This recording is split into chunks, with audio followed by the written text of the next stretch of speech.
Hello बच्चों, आज हम पढ़ेंगे व्हीटस्टोन सेतु के बारे में। तो ये एक वैज्ञानिक है व्हीटस्टोन। इन्होंने एक अज्ञात प्रतोद को ज्ञात करने के लिए विशेष तरीके का आविष्कार किया, जिसे हम कहते हैं व्हीटस्टोन सेतु। इन्होंने क्या किया, 4 लिए प्रतिरोध भाई, और उनको एक आयत के रूप में जोड़ दिया, चतुर्भुज के रूप में जोड़ दिया। ठीक है, मैं यहाँ पर 4 लेता हूँ प्रतिरोध, इस तरीके से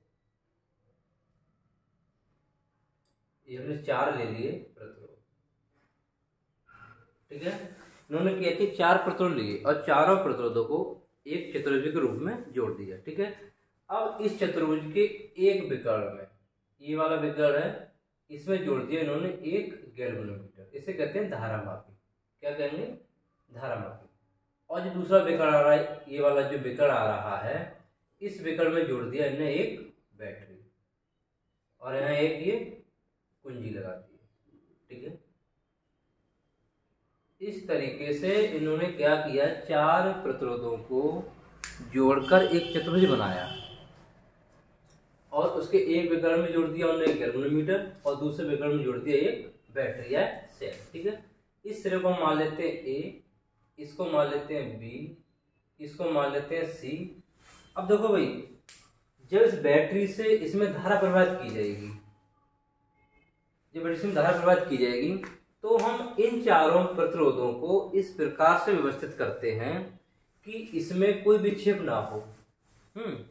यानी हम क्या करेंगे, इनको इस तरीके से कम या ज्यादा करेंगे चारों को आपस में, कि इसमें कोई विक्षेप ना हो। जब इसमें कोई विक्षेप नहीं होगा तो ये कहा जाएगा कि सेतु इस समय संतुलित है। ठीक है, अब ऐसा कैसे करेंगे? देखो, इसको हम मान लेते हैं P, इसको मान लिया Q, इसको मान लिया R, इसको मान लिया S। जब ये सेतु संतुलित हो जाएगा, इसमें कोई विक्षेप नहीं होगा, तो इन दोनों का अनुपात यानी P/Q, P/Q ये R/S के बराबर होता है। ठीक है, अगर सेतु संतुलित हो जाएगा तो P/Q का अनुपात R/S के बराबर होता है। ठीक है, अब सपोज करिए इनमें से अगर हमें किसी 3 की वैल्यू पता हो तो चौथी वैल्यू पता कर सकते हैं। ठीक है, तो इन्होंने फार्मूला निकाला इसके लिए। अब हम फार्मूला निकालें। ठीक है, देखो, यहां से धारा अगर आई जा रही है, यहां से धारा जा रही है आई।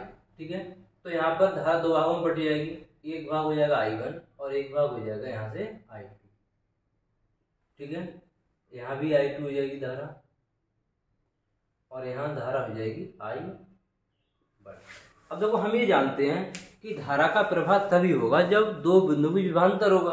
विभवांतर अगर नहीं है तो धारा का प्रवाह नहीं होगा। अब देखो, धारा यहाँ से धरी की ओर जा रही है, इसका मतलब क्या है कि A का विभवांतर B से ज्यादा है, और B से जा रही है C की तरफ, इसका मतलब क्या है, B का विभवांतर C से ज्यादा है। यहाँ पर धारा जा रही है A से इस वाले बिंदु की ओर। ठीक है, अब अगर सेतु संतुलित है, ध्यान रखना, क्या लिख देता हूं मैं, संतुलन की अवस्था में, संतुलन की अवस्था में इसका विभवांतर है इस वाले का, इस वाले बिंदु का विभवांतर है B। अवस्था में B का, इस वाले को B का विभवांतर हमने मान लिया O है, ये B है, विभवांतर B मान लीजिए B। ठीक है, तो इस वाले सिरे का विभवांतर यानी इसका B हो गया, तो इसका विभवांतर भी क्या हो जाएगा, B। संतुलन की अवस्था में B का विभवांतर B होगा, तथा इसको मान लेते हैं D, तो D बराबर B हो जाएगा।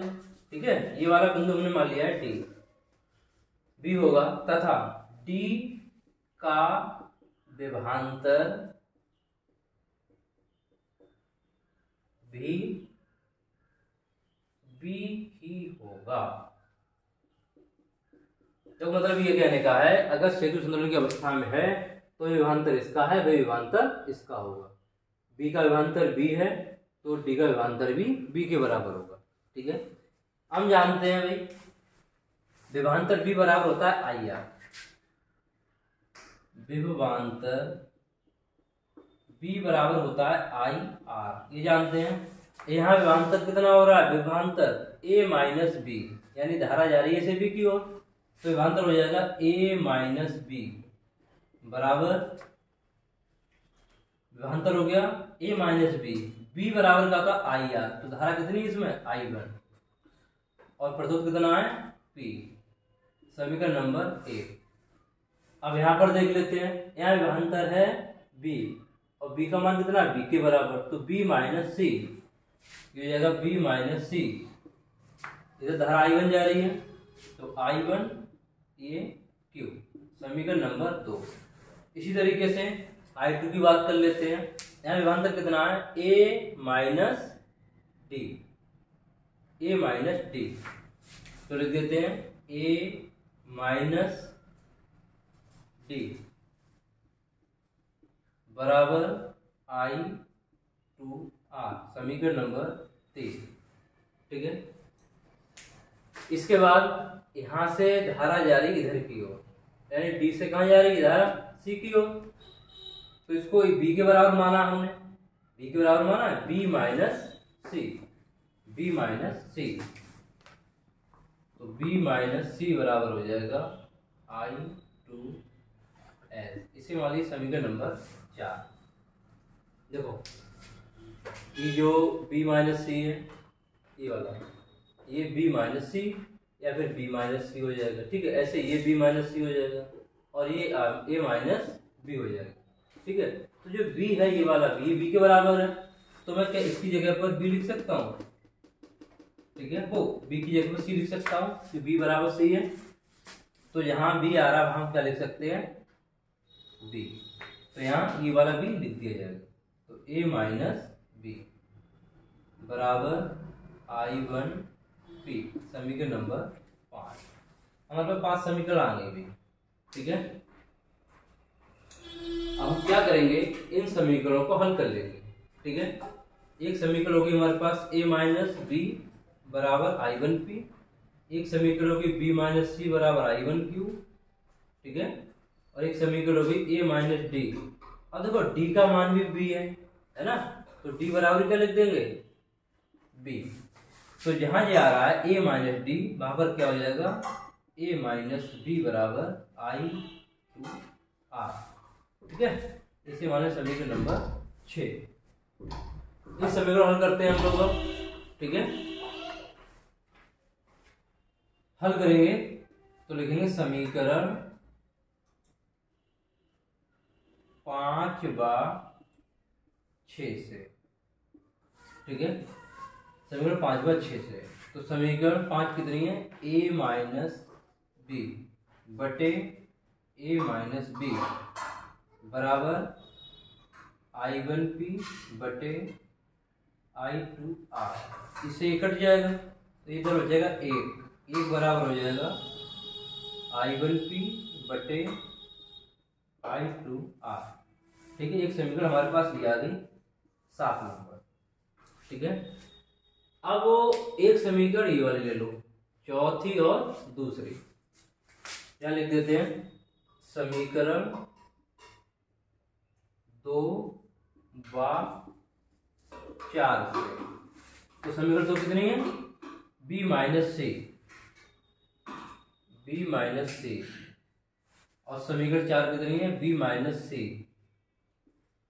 बराबर I1Q बटे I2S। ये कट जाएगा इससे, तो क्या बचेगा 1 बराबर I1Q बटे I2S। इसे समीकरण नंबर मान लो 8। ठीक है, इसके बाद समीकरण 7 व 8 को हल करेंगे। ठीक है, यहाँ लिख देते हैं समीकरण 7 व 8 से। ठीक है, देखो ये भी वैल्यू 1 की आ रही है, 1 की वैल्यू इतनी है और यहाँ 1 की वैल्यू इतनी है, ये दोनों वैल्यू आपस में बराबर हो जाएंगी, तो लिख देते हैं I1P बटे I2R बराबर I1Q बटे I2S। देखो ये वाला स्टेप इधर ले आओ और ये वाला स्टेप इधर ले जाओ, ठीक है। तो देखो I1 P, ये वाला स्टेप यहाँ आ जाएगा और ये वाला यहाँ चला जाएगा। I1 Q बराबर I2R बटे I2S। I1 से I1 कट जाएगा, I2 से I2 कट जाएगा, तो ये बचेगा P बटे Q बराबर R बटे S। हमें ये सिद्ध करना होता है व्हीटस्टोन क्षेत्र में। कर लेंगे इस तरीके से, कुछ भी नहीं करना है, चित्र बना देना है। और ये ध्यान रखना है इन दोनों पॉइंट का विभवांतर समान होना चाहिए, तभी इसमें कोई विक्षेप नहीं होगा, ठीक है। तो चाहे तो आप ये वाला बी ना मान सीधा बी मान सकते हैं, तो यहाँ जाएगा a माइनस बी, यहाँ जाएगा a माइनस बी, ठीक है। और इस तरीके से समीकरण बना लेंगे और ये आंसर आपका निकल जाएगा, ठीक।